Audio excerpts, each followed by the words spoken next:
Hi, welcome to episode number 2 of the Half-Baked Brownies. In this episode, we discuss topics like spirituality and religion. No. You think that's bullshit? It's so cliche now. When the student is ready, the teacher will appear. Did you pay for this spirituality course? So smooth. That was the worst. You're dead. You're gone. Work-life balance, hustle culture. There's nothing wrong with hustle culture. I was experiencing burnout because I really didn't want to be in that position. You're scared of dying alone. This thought just flashed in my head. I'm never going back. There is nothing else to it, guys. We figured it all out. Yeah, spirituality doesn't have the best reputation with me. But I know for some people it's very... Why is that? Why does it not? Probably just because I've seen so many people hustled, hoodwinked in the name of spirituality. There's no provable way to say, I have a soul, or any other way to say that human life is more sacred than dog's life. So for me, it's like, okay, it's kind of abstract. So I don't delve into it too much. I'm just being a devil's advocate here, trying to make you think about this a little bit more. Things like followers and money, they all talk about how you can get really rich, but you may or may not be happy. Yeah, that's the thing that books sell you, right? The monk who sold his Ferrari. Yeah. It's so cliche now. Like this guy who gets rich but still not, he's still not happy. Then he comes to India, goes to a mountain, finds a Swami, and boom, works. And so you think that's bullshit? I think you have to be wealthy to look at that, right? But if you're suffering, like if you're the guy on the street living in a slum, do you want enlightenment or do you want a meal? So I think you have to take the whole path. Try to get rich or try to get successful, wealthy in society's eyes, and then realize it was all just like a game and it doesn't mean much, and become old and try to get spiritual. Just keep doing it. But the guy that's poor on the road, who's hungry, I think spirituality and just the methods that they would teach you to deal with your life and find happiness above and beyond material things, it would work for somebody who's rich and somebody who's poor. That's the whole point of it. If you follow these, whatever the teachings are, if you follow these principles of leading life and you walk on this path, no matter who you are, you will find happiness and peace. I don't know. Sure, if it works for them, they should do it. But I think everybody has their share of unhappiness. There's no way to get it. Exactly. So for example, why talk about somebody who's really wealthy? Talk about you and I. We have something. The moment I think we are very lucky to be in this position. Yeah. So now, do you want more from life? Yeah, definitely. Right. So, from a year back, you're in a better position than you were, and you wanted more then. You want more now, right? So when are you going to get content? I think on some level, I'm already content. Yeah, content creator. I know that it's a never-ending loop, right? You always move the goalpost as you get closer to it. And as long as I have a healthy body, nice family, food to eat, it's chill. And you can be ambitious and try to do other stuff. And it is fun to do all that. And I don't see why I should stop it. But there's no reason to deny your desires just because they make you unhappy. They're making you unhappy because your desire wants you to go get something.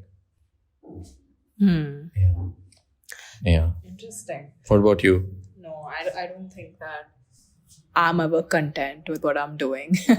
In all aspects of life, I feel like I need more, right? Even if things are amazing, I think I'll find a way to be like, yeah, this is not so great. And this could be better. And which is great. Like that's like drive and ambition. But yeah, I don't know when I'll stop, what will be enough. And now I don't think that's such a bad thing to want more. But I do see a point in like all of these people that are super spiritual who don't care about all this. I can see why they would not care and like why they might be happier and more at peace because of their chosen path. So I'm just like curious about that, but I want to figure it out myself. I think people, at least this is a generalization, did you pay for this spirituality course? No, so I did yoga for, and that was a paid course. That was a teacher training course. But before I did that, I got like a 7-day camp thing that like basically immerses you into their whole ideology and stuff. You like spend the entire day there. You eat sattvic food, if you heard of that. Like you do like whatever. They plan the day out for you, right? Like it's kind of nice actually. Yeah, it's like you don't have to think about anything. You're just like following the herd. Yeah. So that itself frees up your mind from making a lot of decisions and wanting to like being stressed about what to do next or like boredom and all of those things are just eliminated. That's a great point. I think what spirituality or any ideology gives us a step-by-step method and it promises you something. Yeah. And if you're skeptical or like if you don't have that framework, you're like on your own. It's uncertain. Yeah. It's so stressful. Yeah. So there is like a lot of positives in going into religion or spirituality. You have like a community doing it as well. Yeah, it explains things that we don't have answers to, right? Like it tells you why this is the way it is, kind of. Like it gives you answers about life and it also helps you, like that helps you deal with life better, right? Like the fact that, there's an explanation to why this is happening to me. And so that makes it easier for me to accept it and like come to terms with it, which is one of the main things about anything bad that happens to you, right? Coming to terms with it, it's like why me? Why is this happening? Yeah. What is going to happen to me if like, I mean, how will I ever get over this and all of that, right? So it helps you it explains why it has happened and it helps you deal with it better. Yeah, I think it helps you accept reality. Yeah. Even though like sometimes I feel like it's packaged in voodoo. Yeah, I'm sure there is obviously a lot of bullshit out there, but like whatever is like real, I think it has a lot of value. I was speaking to, I mean, like, you know how we always like, we're all like, oh, what is life? Like what does it mean? Why am I here? Why am I doing this? So I was speaking to this person that's supposed to be really learned, and I asked him like why there's like so much method to your teachings. Like why do we need to live with so many rules? And like why do you need to live like that? And why are you trying to define everything, So he was like, life is not random, okay? And life is not all method. He was like, life is art. And I was just like, whoa. Wow, kya baat. So much wisdom. But yeah, I mean, there's method to the madness that is life. And which is why people that have spent a lot of time in understanding what life is, what the purpose of life is, that's why they've laid out these rules and like ways in which you can live your life. So basically like it's experiential learning, or it's like learning from other people's experiences, right? So that's what I think they try to do. They try to lay it out for you. They try to tell you like, what you're going through, I've gone through too. Like we're all mostly thinking the same things, right? Like where we have like similar thoughts, we have similar problems. So somebody who already figured it out is telling you, do this. You'll be able to figure it out too, right? Yeah. And that's the method. But your life is like you said, like stuff just happens, right? And that's random. But you're dealing with it with method. And just, yeah, that's what they teach basically. Yeah. I recently came across this learning from others versus learning from experience thing. There's a fictional book about Buddha called Siddhartha, where the Siddhartha is different and Buddha is different.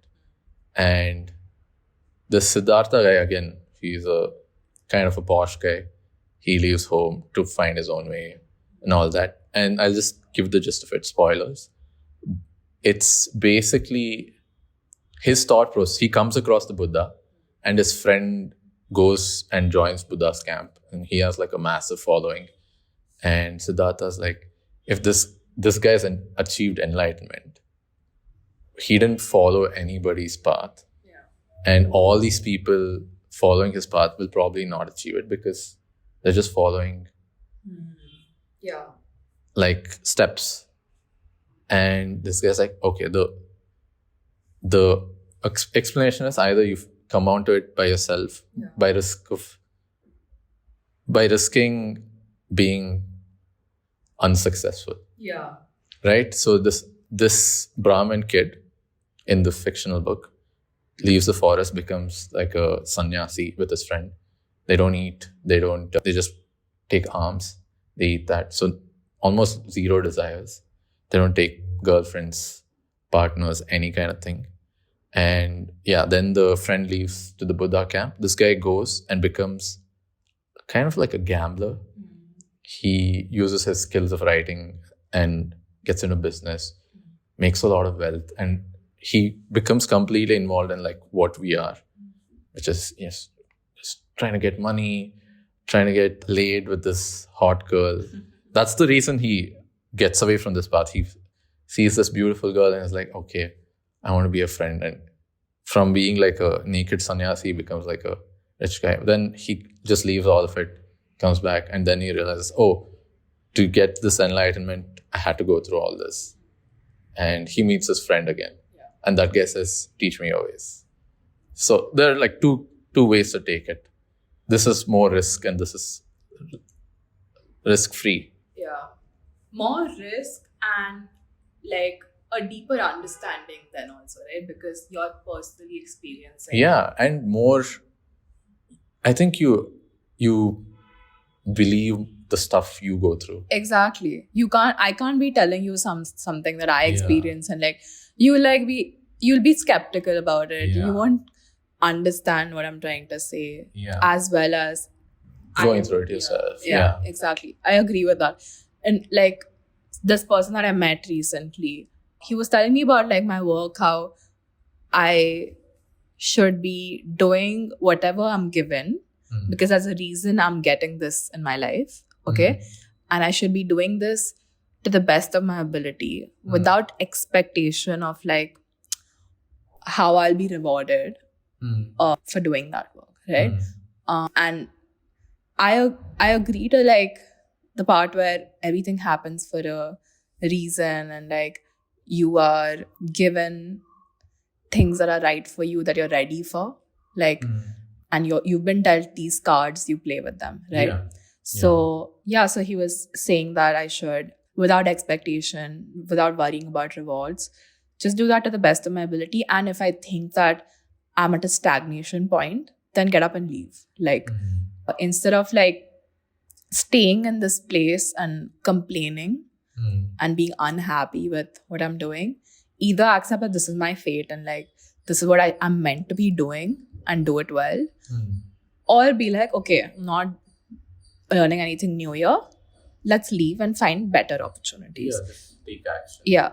So these were things that I was thinking of anyway. After a long time of struggling, after like months of struggling, this is the conclusion I came to myself as well. And he didn't know about this.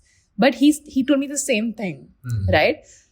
Months ago, if I had gone to somebody like this was my problem, and they had told me this back then, I would have to like take it at face value and like, maybe I would have applied it, maybe I wouldn't have, right?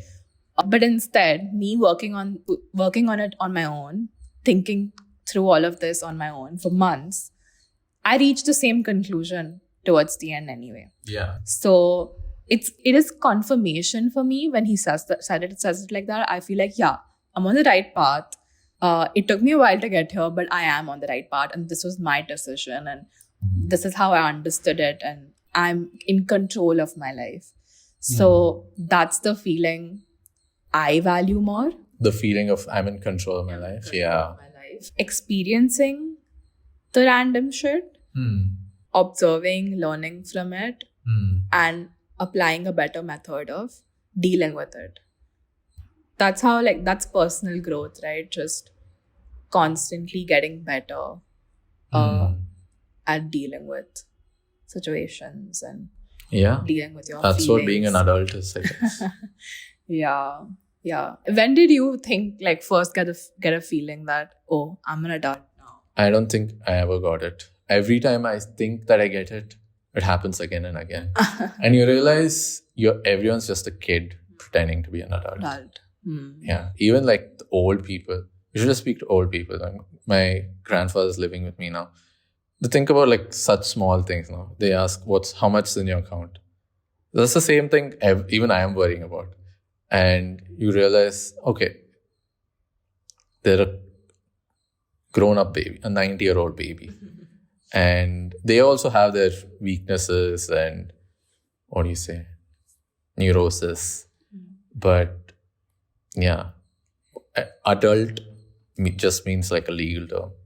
After you pass a certain age, you become an adult. Sometimes adults are stupid, they do stupid shit. Sometimes children are smarter. There's like really no difference. It's all the same. Yeah, I mean, I don't mean like intellectual, like, I don't mean like IQ. I mean like wisdom, right?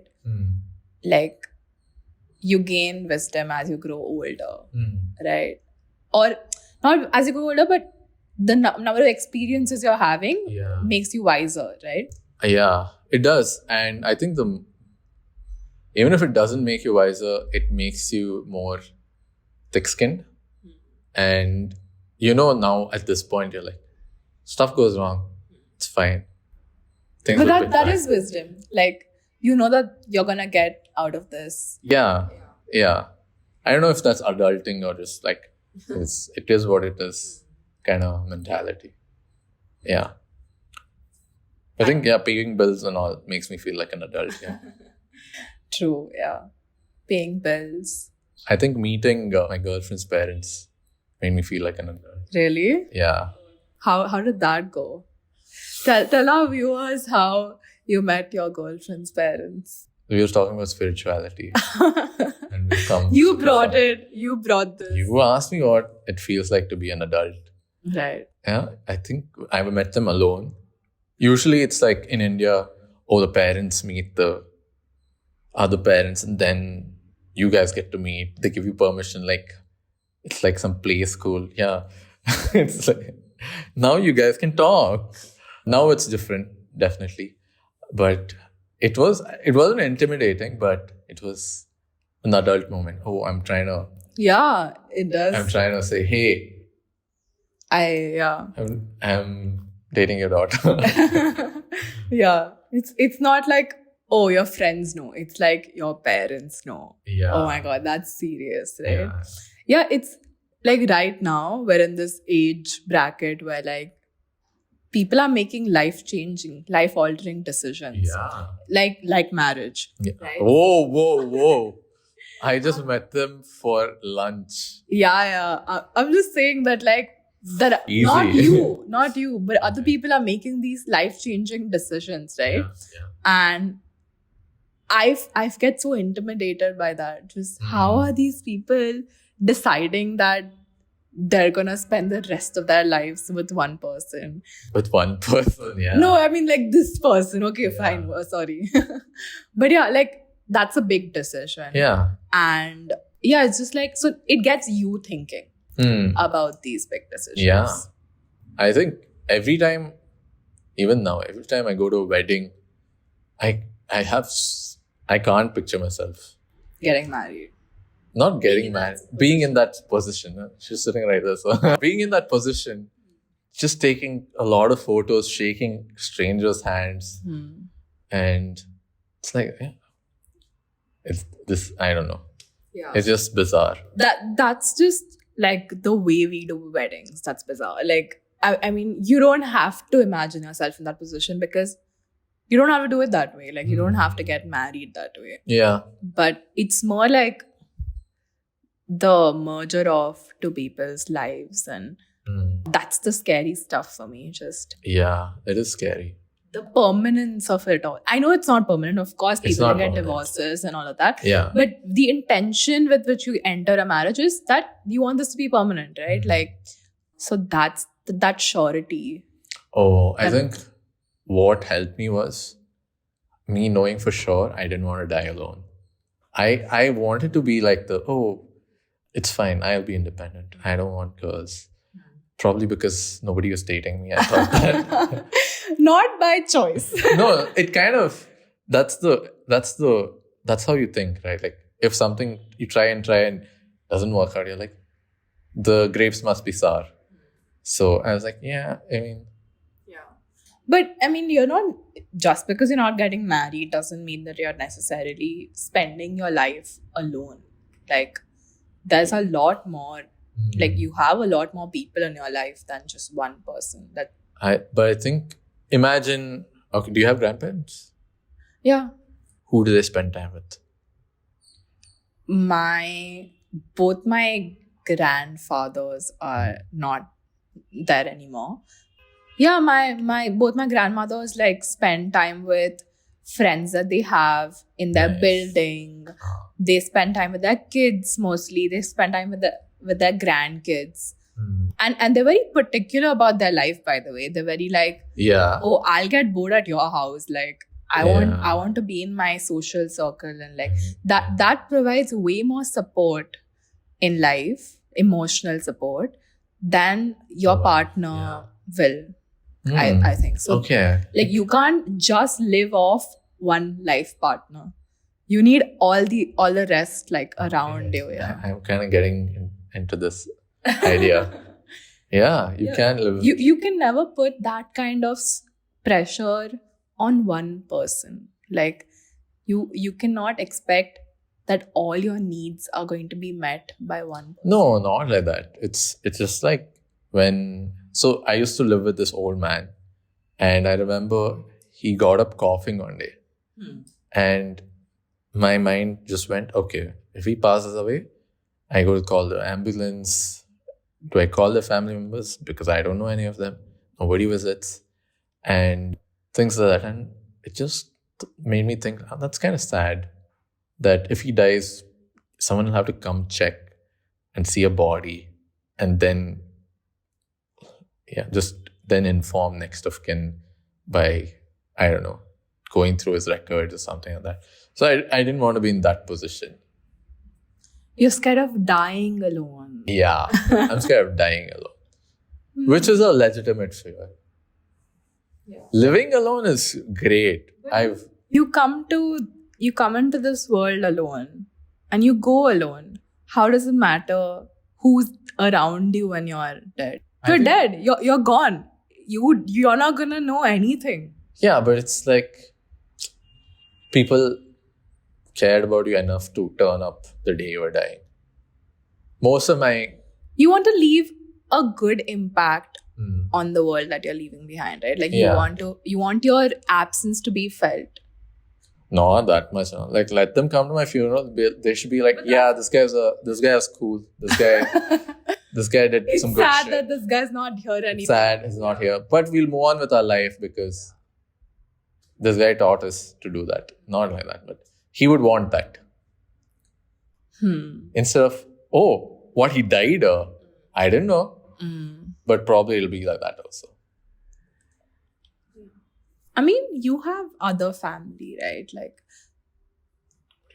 I mean, you have family and friends that'll remember you, whether or not you. Yeah, but I think as you grow older, that you become an old person. Like you become a grandfather, and You think old people don't need friends or don't have friends? I think they have friends, but I don't know. Are they as valuable as?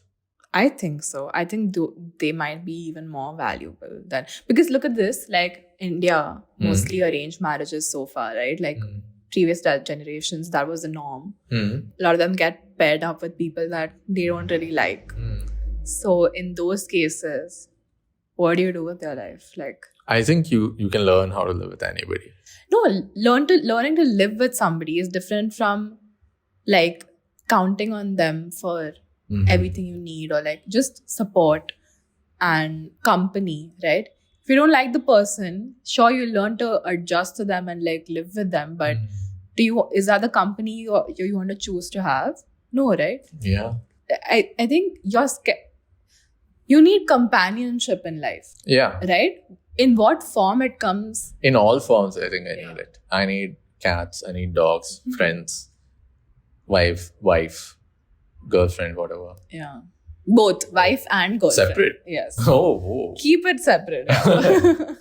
Yeah, you need all of it. And yeah, then it'll be nice to grow old. Yeah. Yeah. If we are not working at that time, which might be the case. Yeah.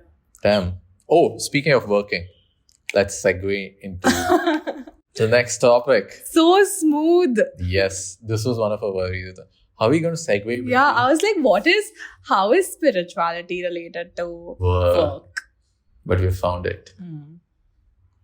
Work-life balance. Hustle culture. What do you think about all this? Do you have work-life balance? Do you think people should work more or people should work less? Do you want to work more or work less? It depends on what you're doing, and it depends on the phase that you're going through in life. It depends on how much you care about your work. Like what value is it bringing into your life, right? Like nobody has a perfect balance of everything in their life. It's not possible to have. There's always going to be imbalance in your priorities. So if right now your priority is work, then it's going to take up most of your time. It's going to take up most of your energy. And that's totally fine. Because that's a conscious decision you're making to be like, yes, these years of my life are crucial when it comes to my career, and I need to give it the time it deserves to be good at that, and like check that off my list of things and that I want to do in life, right? Sure, suppose I'm going to have children after a few years.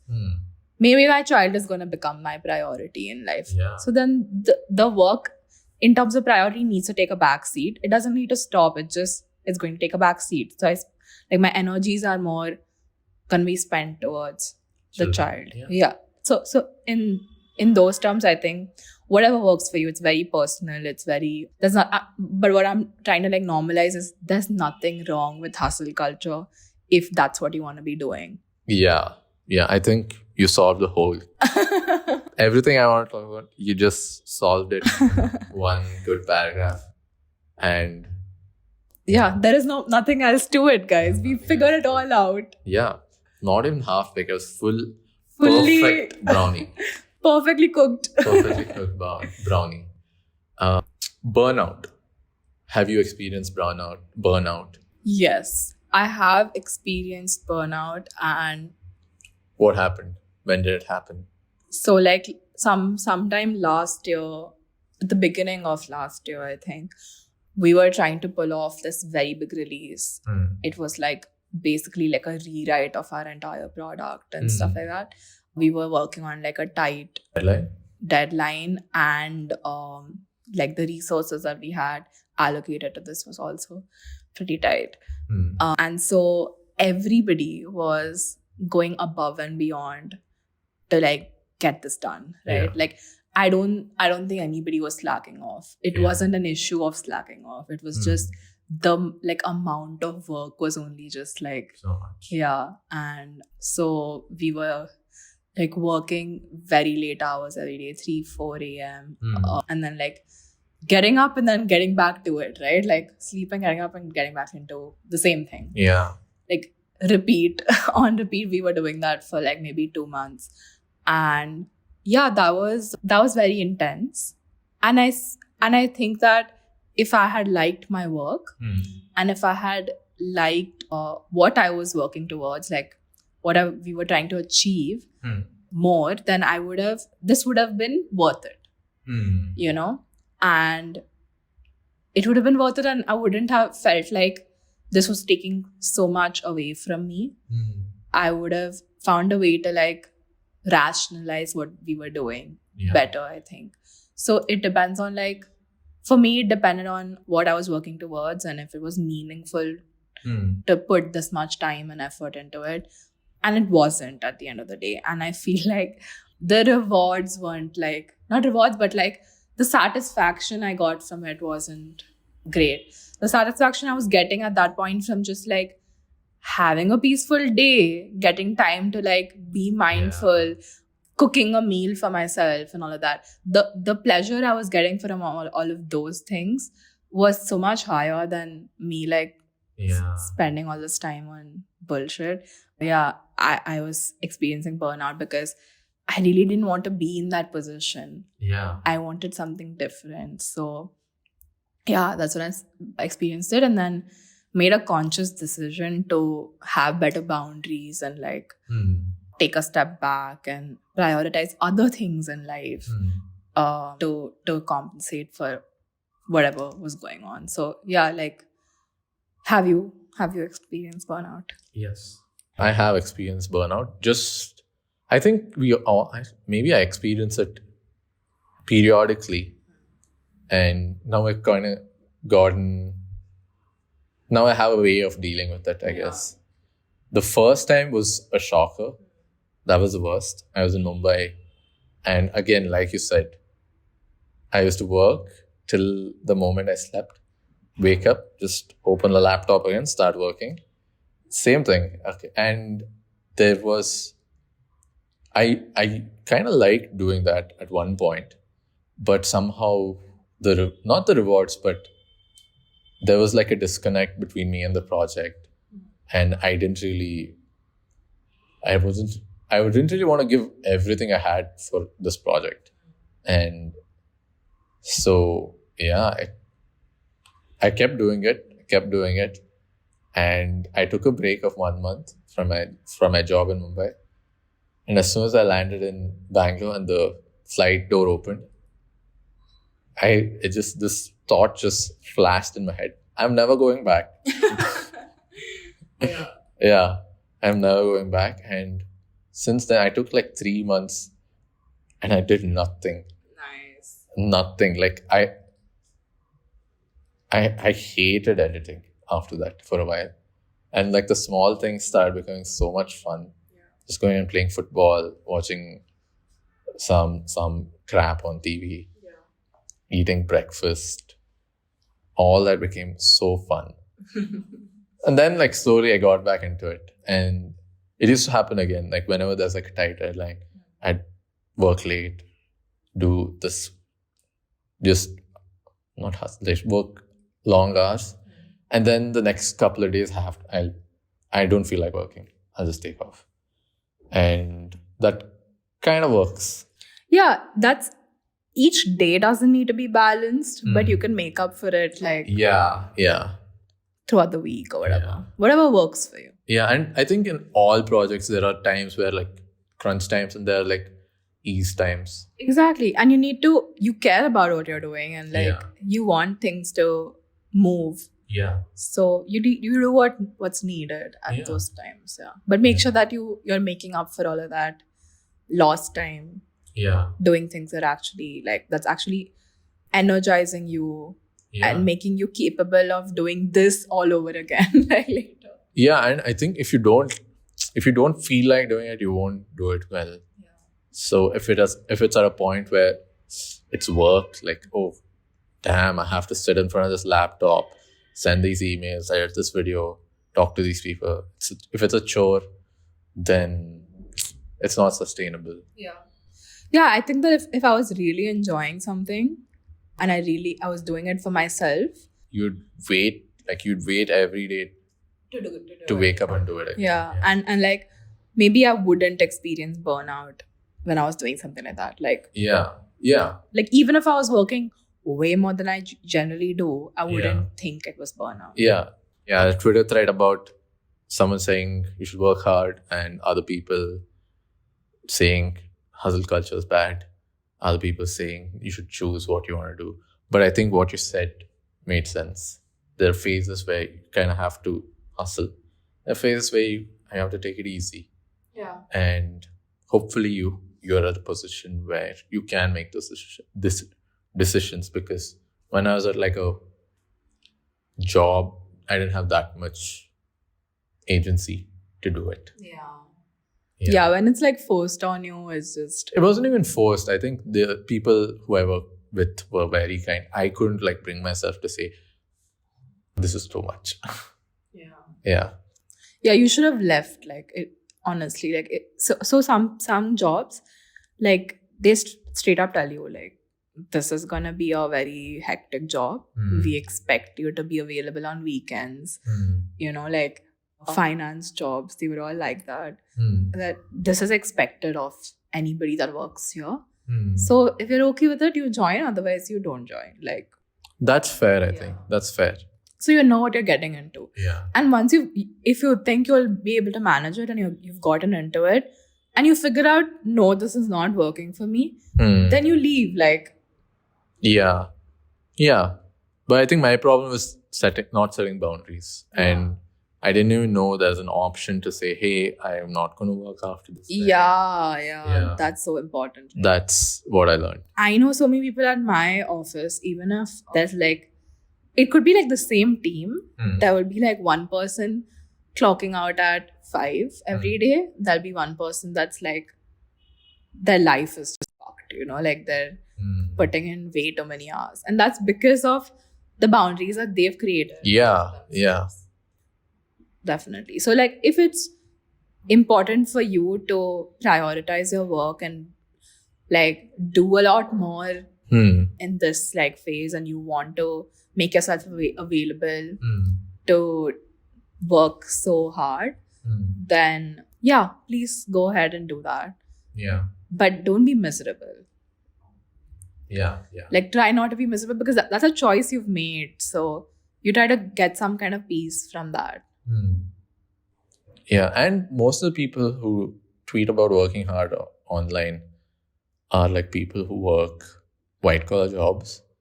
And if you go outside and you see people who are actually like physically working hard, and none of them go around saying, hey, you go work hard, you go hustle. They're just like, yeah, I have to do this. And yeah, that's something I keep looking at. Like farmers, they'll just plow the fields. They'll do their job because there's no... That's survival. Yeah, that's survival. But yeah, if you're lucky enough to not be in that position, then all these first world problems come up. Yeah. Yeah. But I'm guessing burnout, I mean, it's not necessarily a first world problem. I think people are just like talking more about mental health and stuff now, and they're giving it importance, which is why people are talking about it. I'm sure like our parents had burnout. They just like did not voice. I don't know, because my dad loves to spend his time in his office. Completely opposite for me. My dad like is like, I have worked for way too long now. I just want a break. Like I want to sit back, relax, like crack open a beer. Just Yeah. But I think, even my mom, like, I think they when I was a kid, they spent most of the time working, and they never complained about it. But they had like outlets, I think, and they weren't doing it alone as well, which is important. Yeah. Even so, Michelle Obama like talks about this. Your friend, yeah. My friend Michelle Obama. Michelle. Yeah, so what did Michelle say? Yeah, M was like, she was saying basically, even in a relationship, it's never going to be equal. Like, it's never an equal partnership. There's always going to be times where you need to deprioritize your own shit because the other person's shit is taking front and center. Is in focus. Yeah. And that keeps changing.